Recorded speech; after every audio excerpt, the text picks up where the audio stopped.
কাৰ্যালয়ত আজি যেটো প্ৰেছ মিট আৰু সেই প্ৰেছ মিটত আমি কেইটামান কথা আমি জনাব বিচাৰিছোঁ। বিশেষকৈ অসমত বসবাস কৰা আদিবাসী জনগোষ্ঠীটোক আৰু অসমৰ ৰাইজক আৰু আমাৰ যিটো নেকি সমাগত সংসদীয় নিৰ্বাচন দৰং ওদালগুৰি সমষ্টিবাসীক জনাব বিচাৰিছোঁ যে আমাৰ যি নেকি আচাৰ জন্মলগ্নৰে পৰা আদিবাসী ছাত্ৰ সন্থাই অসমত বসবাস কৰা আদিবাসী জনগোষ্ঠীৰ উত্থানৰ কাৰণে আদিবাসী জনগোষ্ঠীৰ যিবিলাক মানে ন্যায্য প্ৰাপ্তি দাবীবিলাক আছে সেইবিলাকৰ কাৰণে আন্দোলন কৰি আছে। বিশেষকৈ অসমত বসবাস কৰা আদিবাসী জনগোষ্ঠীৰ জনজাতিকৰণৰ মৰ্যাদা প্ৰদান কৰা, তাৰোপৰি চাহ বাগিচাত কৰ্মৰত চাহ শ্ৰমিকসকলৰ দৈনিক মজুৰি 600 টকালৈ বৃদ্ধি কৰা, এই কথাবিলাক আমি কৈছিলোঁ আৰু আমাৰ লগে লগে চৰকাৰেও কৈছিল যে আচাৰ প্ৰত্যেকটো আন্দোলনৰ যিবিলাক দাবী সেই দাবীবিলাক পূৰণ কৰা হ'ব বুলি। 2014 চনত মোদী ডাঙৰীয়াই আহি ভাৰতৰ প্ৰধানমন্ত্ৰী মোদী ডাঙৰীয়াই আহি ঢেকীয়াজুলিত কৈছিল যে 6 মাহৰ ভিতৰত আদিবাসীসকলক জনজাতিকৰণৰ মৰ্যাদা প্ৰদান কৰা হ'ব। কিন্তু আজিলৈকে সেই যি প্ৰধানমন্ত্ৰীয়ে কোৱা কথা সেই কথাখিনি কিন্তু আমি বাস্তৱত দেখিবলৈ নাপালোঁ। তেওঁ যিটো প্ৰতিশ্ৰুতি দিছিল সেই প্ৰতিশ্ৰুতিয়ে থাকি গ'ল। গতিকে আমাক সেইটো প্ৰবঞ্চনা কৰিছে, কাৰণ তেখেতে বুজি পাইছে যে আদিবাসীসকলক কথা ক'লে তেওঁলোকে ভুল যাব। কিন্তু আজি আমি বুজি পাইছোঁ যে বিজেপিৰ যি প্ৰতিশ্ৰুতি সেই প্ৰতিশ্ৰুতিত অসমৰ আদিবাসীসকল এতিয়া ভুল নাযায়। গতিকে সমাগত যি সংসদীয় নিৰ্বাচন আৰু সেই নিৰ্বাচনত আদিবাসীসকলে চাহ শ্ৰমিকসকলে বিজেপিক প্ৰত্যুত্তৰ দিবৰ কাৰণে ৰেডি হৈ আছে আৰু ইয়াৰ লগে লগে আদিবাসী ছাত্ৰ সন্থায়ো বিজেপিক মানে প্ৰত্যুত্তৰ দিব এই আমাৰ যিটো সংসদীয় নিৰ্বাচনত। গতিকে আমাৰ যিবিলাক দাবীবিলাক আছিলে সেই দাবীবিলাক যদি পূৰণ নকৰে তেতিয়াহ'লে আমাৰ যিবিলাক ভোট সেইটো বিজেপিৰ বিৰুদ্ধে যাব। গতিকে অসমৰ সমূহ চাহ শ্ৰমিক অসমৰ ৰাইজক আদিবাসী ৰাইজক জনাব বিচাৰিছোঁ, যিহেতুকে বিজেপি আমাক যিবিলাক প্ৰতিশ্ৰুতি দিছিল সেই প্ৰতিশ্ৰুতিবিলাক পূৰণ নকৰিলে, যেনে আমাৰ জাতিগত প্ৰমাণ পত্ৰ আজিও চাহ জনজাতি হিচাপে বা টি ট্ৰাইবছ হিচাপে আমি এই চাৰ্টিফিকেটবিলাক পাই আছোঁ। আমাৰ যিবিলাক অৰিজিন চাৰ্টিফিকেট হ'ব লাগে, যেনে আদিবাসীবিলাকত গৌড়, মুণ্ডা, ওৰাং, খাৰিয়া, উৰিয়া, ভিল, পৰ্জা, তো তেনেকুৱা চাৰ্টিফিকেট হ'ব লাগে। কিন্তু সেইটো নকৰি পেলাই চৰকাৰে চাহ জনজাতি বা টি ট্ৰাইবছ হিচাপে চাৰ্টিফিকেট প্ৰদান কৰে, সেইটো আমি কোনো পধ্যে মানি ল'ব নোৱাৰোঁ। আৰু সেইটো আমাৰ মহামহিম ৰাজ্যপালে তেখেতে স্পষ্ট কৰি দিছিল যে আদিবাসীসকলে যেনেধৰণে অৰ্থাৎ গৌড়সকলে গৌড়সকলৰ নামত বা মুণ্ডাসকলৰ নামত ওৰাংৰ মতে তেনেকুৱা চাৰ্টিফিকেট পাব লাগে বুলি মহামহিম ৰাজ্যপালে কথাটো কৈছিল। কিন্তু তথাপিতো আমাৰ চৰকাৰে এতিয়াও সেই চাৰ্টিফিকেটবিলাক কাৰেকশ্যন নকৰাকৈ যেনেকৈ টি ট্ৰাইবছ বুলি আছিলে ঠিক তেনেকৈ চাৰ্টিফিকেটবিলাক দি আছে। গতিকে সেইটো আমি কেতিয়াও নামানো। তাৰোপৰি আমাৰ চাহ বাগিচাৰ হাজিৰা, চাহ বাগানৰ মাটিৰ যিটো অধিকাৰ, বনাঞ্চলত বসবাস কৰা আদিবাসীসকলৰ যিটো অধিকাৰ সেই অধিকাৰবিলাক চৰকাৰে দিয়া নাই। গতিকে এইবাৰ আমাৰ সংসদীয় নিৰ্বাচনত বিজেপিৰ বিৰুদ্ধে ভোট প্ৰদান কৰা হ'ব। এই কথাটো আমি সমগ্ৰ অসমত বসবাস কৰা আদিবাসী জনগোষ্ঠী সমগ্ৰ অসমৰ জনগণক আমি জনাব বিচাৰিছোঁ যে বিজেপিয়ে যেনেকৈ আমাক শোষণ কৰি আছে আৰু সেই শোষণটোক পৰিত্ৰাণ পাবৰ কাৰণে আমি বিকল্প ৰাস্তা ল'বই লাগিব। গতিকে অসমবাসীক অনুৰোধ জনাইছোঁ যে প্ৰতিজন নাগৰিকে বিজেপিৰ বিৰুদ্ধে যাতে ভোট প্ৰদান কৰে। ধন্যবাদ। এই ছাত্ৰ সন্থা ওদালগুৰি জিলা সমিতি হৈ ওদালগুৰি দৰং সমষ্টিত প্ৰেছ মিট আয়োজন কৰিছোঁ আৰু সকলো সংবাদকৰ্মীসকলক ধন্যবাদ জ্ঞাপন কৰিছোঁ যে আপোনালোকে আমাৰ এই সংবাদ মেলত আহিছে।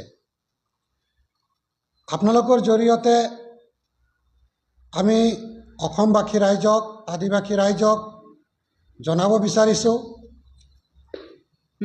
যে এই ইলেকশ্যন 2024 চনৰ যি পাৰ্লিমেণ্টাৰী ইলেকশ্যন জেনেৰেল ইলেকশ্যন এই ইলেকশ্যনত সদৌ অসম আদিবাসী ছাত্ৰ সন্থাই কেনেধৰণৰ আমাৰ ৰল থাকিব, ৰাইজৰ ওচৰত আমি কি ক'ম, আমাৰ ইস্যুবিলাক কি আছে, ৰাজনীতিক দলবিলাকক আমি কি ক'ব খুজিছোঁ সেইখিনি আপোনালোকৰ জৰিয়তে ক'ব বিচাৰিছোঁ। প্ৰথম কথা হ'ল যে সদৌ অসম আদিবাসী ছাত্ৰ সন্থা দীৰ্ঘদিনীয়া আমাৰ দাবী আৰু সংগ্ৰামৰ মাজেৰে আমাৰ আন্দোলনৰ মাজেৰে আমি আমাৰ যিবিলাক দাবী আছে সেইবিলাক উপস্থাপন কৰিছোঁ। আৰু আমি ভাবিছিলোঁ যে বিজেপি চৰকাৰে আমাৰ সংগ্ৰামৰ জৰিয়তে, আন্দোলনৰ জৰিয়তে বা বিভিন্ন সময়ত চৰকাৰক যিসকল মন্ত্ৰী আছে, আমাৰ মুখ্যমন্ত্ৰী দেৱ বা তেখেতৰ লগত যি কেবিনেট মন্ত্ৰীসকল আছে, তেখেতসকলক আমি বিভিন্ন সময়ত লগ ধৰি আমি মেমৰেণ্ডাম জমা দিছোঁ আৰু আদিবাসীসকলৰ যিবিলাক জ্বলন্ত সমস্যা এইবিলাক আমি তেখেতসকলক জনাইছোঁ। কিন্তু বিজেপি চৰকাৰে আমাক প্ৰতাৰণা কৰিলে আৰু তাৰ বাবে এইবাৰ ইলেকশ্যনত আমি ৰাইজক সজাগ হ'বলৈ অনুৰোধ জনাইছোঁ। কাৰণ আমাৰ সকলোতকৈ মূল দাবী আছিল আদিবাসীসকলক জনজাতিকৰণ কৰা, চাহ শ্ৰমিকৰ হাজিৰা 550 লাখ টকালৈ বঢ়াই দিয়া, মাটিৰ অধিকাৰ দিয়া। আজি চাহ বাগানত এজনৰো মাটিৰ অধিকাৰ নাই। তেখেতসকলে বিভিন্ন চৰকাৰী বসুন্ধৰা 1, 2, 3 কথা কৈছে, কিন্তু আপোনালোকৰ জৰিয়তে প্ৰশ্ন কৰিব খুজিছোঁ যে বসুন্ধৰা 1, 2, 3 বা 4 বা 5 আহিব, কিন্তু এই যে বসুন্ধৰাৰ জৰিয়তে কেইজন চাহ শ্ৰমিক আদিবাসী ৰাইজে মাটিৰ পট্টা পাইছে? কেইজন পাইছে? সম্ভৱ এজনো পোৱা নাই, বা 2জন বা 3জন, তেনেকুৱা গন্তি কৰিলে হয়তো 10জনো ওলাব, চাগে 2জনো নোলায়। আজি বন অঞ্চলত পৰম্পৰাগতভাৱে আদিবাসীসকলে বন অঞ্চলত থাকি আছে, তেখেতসকলৰ মাটিৰ অধিকাৰ ক'ত গ'ল? গতিকে আমাক এই চৰকাৰে আমাক প্ৰতাৰণা কৰিলে। তেখেতসকলে যি প্ৰতিশ্ৰুতি দিছিল 6 মাহত আদিবাসীসকলক জনজাতিকৰণ কৰা, আমাৰ চাহ বাগানৰ হাজিৰাটো বঢ়াই দিয়া, মাটিৰ অধিকাৰ দিয়া, এটাও নহ'ল। গতিকে আমাৰ এটা ক্ষোভ আছে। এই ক্ষোভটো যেহেতু আমি ছাত্ৰ সংগঠন, আমি আহ্বান জনাব খুজিছোঁ যাতে আদিবাসী ৰাইজে যেতিয়া ভোট দিব তেখেতসকলে এই কথা মনত কৰিব লাগিব যে বিজেপি চৰকাৰে আমাক জনজাতিকৰণ কিয় নকৰিলে, বাগানৰ হাজিৰা 550 টকালৈ কিয় নবঢ়ালে, মাটিৰ অধিকাৰ বন অঞ্চলত বা চাহ বাগান অঞ্চলত কিয় নিদিলে। এতিয়াও বাগানৰ যিবিলাক LP স্কুল আছে, মিডিল স্কুল আছে, চৰকাৰীকৰণ কিয় নহ'ল? আৰু যিবিলাক চৰকাৰে 100টা স্কুল আজি মডেল স্কুল বনাই দিছে, এজনো শিক্ষিত আদিবাসী ল'ৰা বা ছোৱালী তাতে চাকৰি নাপালে। গতিকে এইবিলাক সমস্যা আছে, যি সমস্যা যেতিয়া ৰাজনীতি দলসকলে আমাৰ গাঁওবোৰত, লাইনবোৰত যাব, তেখেতসকলে এই প্ৰশ্নবিলাক কৰিব লাগিব। আমাৰ ক্ষোভ আছে, আৰু এই ক্ষোভ যাতে ভোটৰ জৰিয়তে আদিবাসী ৰাইজে নিজৰ ক্ষোভটোক যাতে প্ৰকাশ কৰে, তাৰ বাবে আজি ডিমাকুছী প্ৰেছ মিট জৰিয়তে আমি সকলো আদিবাসী ৰাইজক আহ্বান জনাব বিচাৰিছোঁ। আৰু এটা কথা এইখিনিতে ক'ব খুজিছোঁ যে ইলেকশ্যন আহিলে বিভিন্ন দল সংগঠনে ৰাইজৰ কথা কয়। আমিও ভাবিছিলোঁ অকল ইলেকশ্যনত নহয়, চাহ শ্ৰমিকৰ কথা, ACMS যিহেতু তেখেতসকলে বৃহৎ এটা শ্ৰমিক সংগঠন, তেখেতসকলে চাহ শ্ৰমিক ৰাইজৰ কথা তেখেতসকলে ক'ব, অন্তত বাগানৰ হাজিৰা বা চাহ শ্ৰমিকৰ মাটিৰ অধিকাৰৰ কথা। কিন্তু তেখেতসকলে কোনোদিনে চাহ শ্ৰমিকৰ হাজিৰা বৃদ্ধিকৰণৰ বিষয়ে মাত এটা নামাতিলে। তেখেতসকলে চাহ শ্ৰমিকৰ মাটিৰ অধিকাৰ লৈ এদিনো মাত নামাতিলে।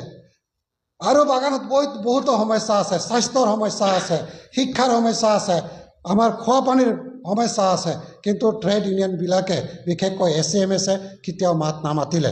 কিন্তু এতিয়া ইলেকশ্যনত আমি চাবলৈ পাইছোঁ যে তেখেতসকলে অকল ৰাজনীতি কৰা আৰম্ভ কৰিছে। গতিকে চাহ শ্ৰমিক ৰাইজে চিনি পাওক তেখেতসকলৰ মিত্ৰ কোনে আৰু শত্ৰু কোন, যাতে তেখেতসকলে চিনি পাওক।